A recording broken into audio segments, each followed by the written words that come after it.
و یتیم فعلا حکومت اداره دارد. باید که حکومت کشور رستم و آزاده از این قضیه آگاه باشند.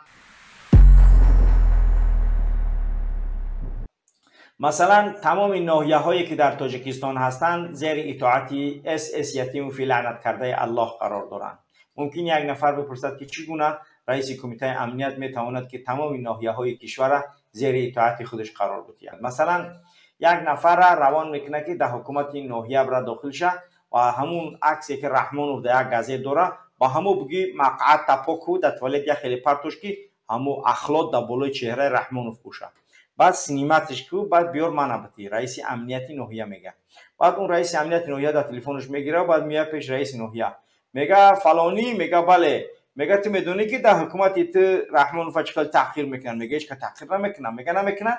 میگه می توالتی که جای، میگه می حاجت خانه حکومت ناحیه. میگه دیدی کارمندای حکومت ناحیه اینا در بالای عکسی کلای پیشوا یعنی که اخلاط کردن در درون سطل پرت افتن. به این خاطر تو باید جواب بگوی و ما علیه تو دلای جنایتی میکشیم. رئیس حکومت ناحیه میگه نه این کار خوب نیست، التماس نکن. میگه خب یک شرطی دیگه هم برات داریم، میخوای که ادامه کار بکنی؟ میگه بله.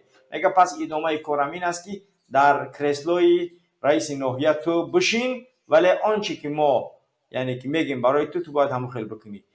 میگه باید که فلان کارها رو انجام بدیم، باید برای تو جمع کنی پول، یگان 1 میلیون باید جمع کنی، در مدت 5 روز باید بیار در کمیته امنیت بسپاری. یا فرمان میبره 1 میلیون 1.5 میلیون جمع میکنه با 500,000 شخصش میگیره 1 میلیون میبره در حکومت در رئیس امنیتی ناحیه میتیه. پس حکومت تاجیکستان قادر به اداره دولت نیست و یتیموف فعلا دولت را اداره دارد که این اداره کردن یتیموف واقعا هم و تاجیکستان به حالت وخیم آورده رسانده است و مردم تمام مناطق کشور از سیاست پیش گرفته لعنت کرده الله یعنی رحمانوف ناراضی شدند. ولی در اصل رحمانوف اداره کردن حکومت آنچنان نمیتواند، چون این پتیوش نیکه این دیگه هیچی از دستش نمیآید و یتیموف فعلا حکومت اداره دارد و تنها دستاش پیش بر پیشوای ملت میگه. در اصل هر کاری که میخواهد اس یتیم فی لعنت کرده الله بالای این ملت میتازد و تاخت و تاز دارد.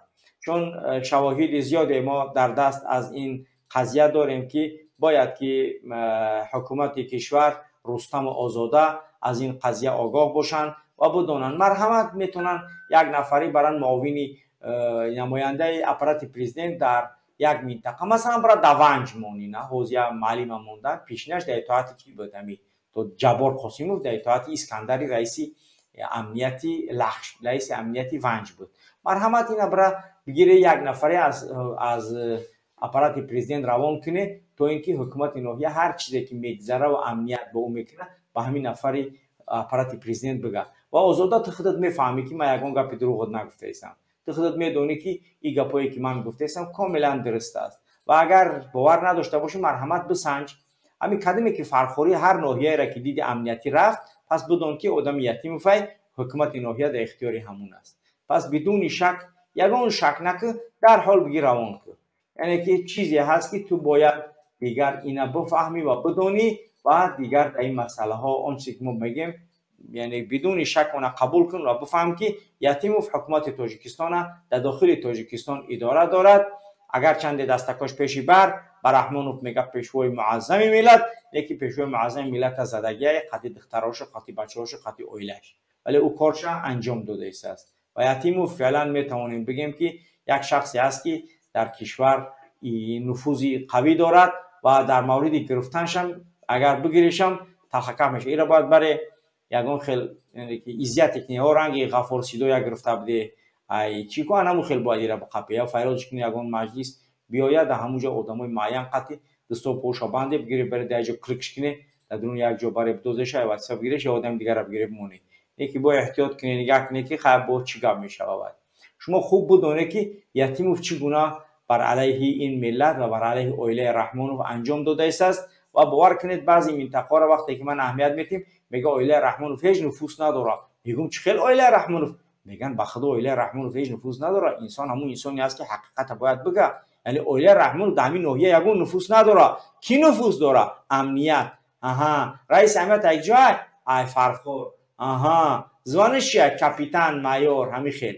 پتسنا یاش اویله رحمانوف اصلا یگون خیل دوجا نفوذ نداره، کاری که نفوذ داره دوجا یتیم فای و زویر با میخنده میگه که ما ایتا امنیت خطی وزارت کارهای داخله و خطی یوسف رحمانی لعنت کرده الله در اطاعت من